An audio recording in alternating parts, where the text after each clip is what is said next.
Hello. Myself Sudarshan Singh. I'm MSc Zoology from SKMU Dumka.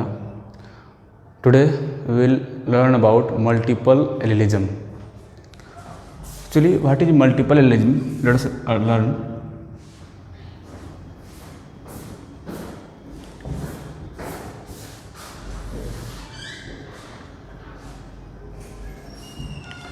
Multiple allelism is a case in genetics where more than two alleles are present for one particular gene.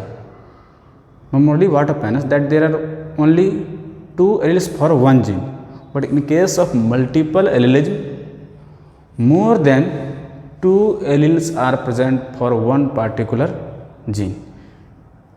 अब alleles किसको बोलते हैं समझिए पहले कि alleles क्या होते हैं कि alternative forms of a gene.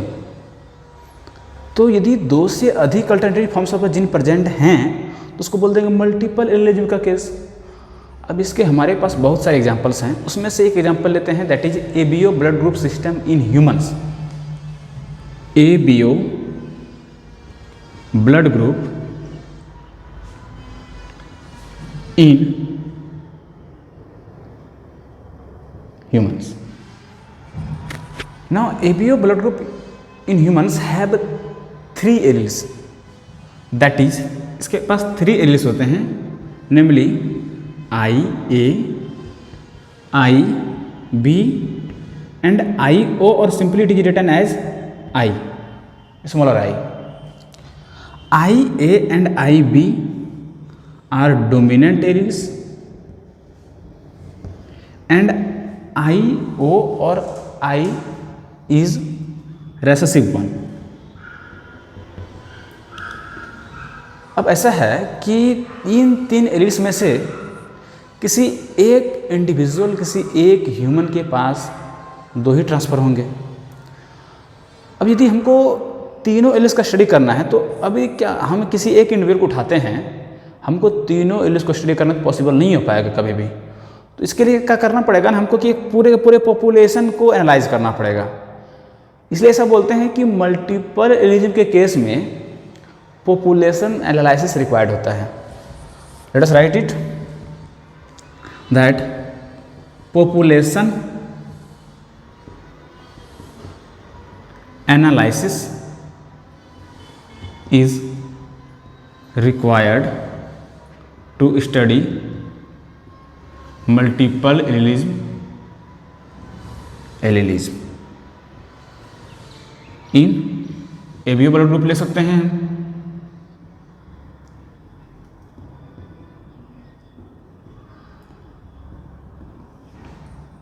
चलिए अब देखते हैं कि हमारे पास 3 एलिल्स हैं, तो इसके आधार पे हमारे पास कितने टाइप्स के जीनोटाइप हो सकते हैं, कितने टाइप्स के फिनोटाइप हो सकते हैं। So we have a formula for genotype. For genotype, we have a formula to find genotypes, all the possible genotype, that is n into n plus 1 upon 2. Here number of alleles equal to क्या है, 3 है, तो here n equal to number of alleles। और यहाँ ABO blood group के case में हमारे पास 3 alleles हैं। तो अब देख लेते हैं कितने टाइप्स के पॉसिबल जीनोटाइप पॉसिबल हैं हमारे पास। 3 into 3 plus 1 upon 2 यानी 3 into 4 upon 2 इक्वल टू 6। अब 6 जीनोटाइप कौन कौन से पॉसिबल हैं उसको हम एक बार देख लेते हैं। Let us rub it.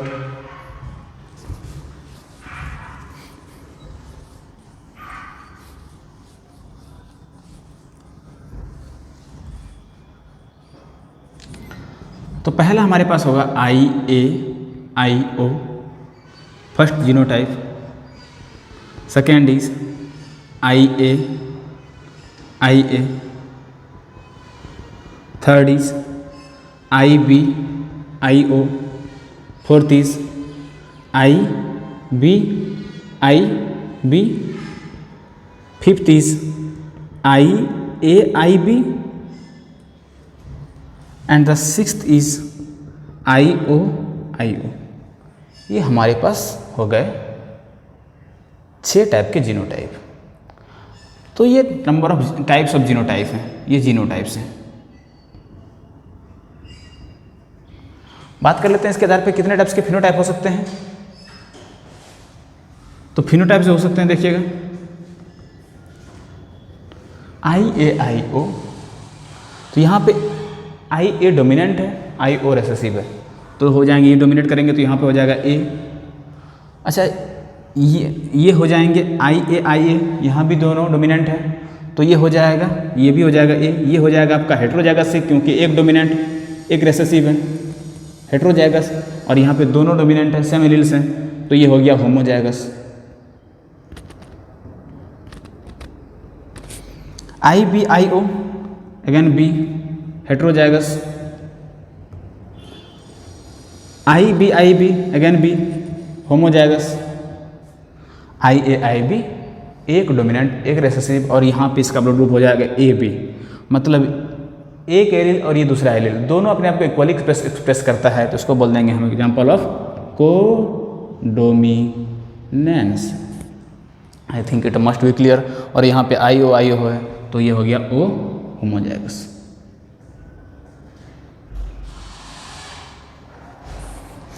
तो इतने सारे हमारे पास टाइप्स ऑफ जीनोटाइप मिल गए, टाइप्स ऑफ फिनोटाइप मिल गए।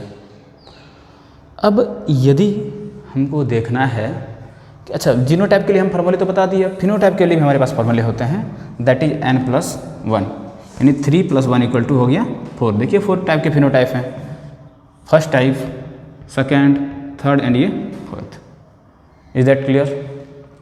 हम क्या करते हैं कि देख लेते हैं कि एक्चुअल में ब्लड ग्रुप एपियर होता कैसे है, कैसे ब्लड ग्रुप मिलता है हमको।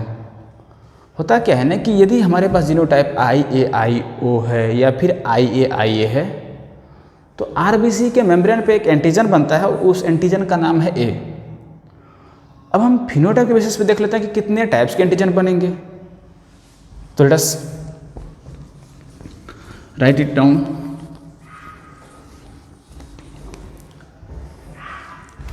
इधर हम लिख सकते हैं टाइप्स ऑफ फिनोटाइप, यानी सिंपली फिनोटाइप्स।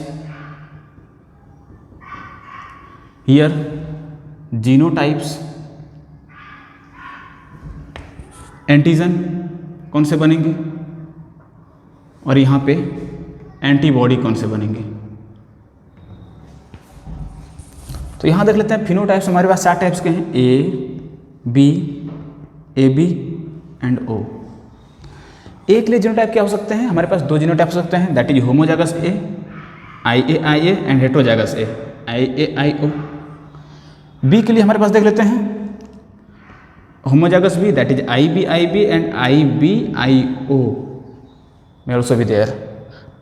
AB के केस में कोडोमिनेंस IA, IB, और O के केस में homozygous O, that is IOIO, both are recessive alleles. Now antigen क्या क्या होंगे RBC के सरफेस पे, यदि हमारे पास IAIA या फिर IAIO है, एक प्रोटीन बनेगा जो एंटीजन है, दैट इज A एंटीजन।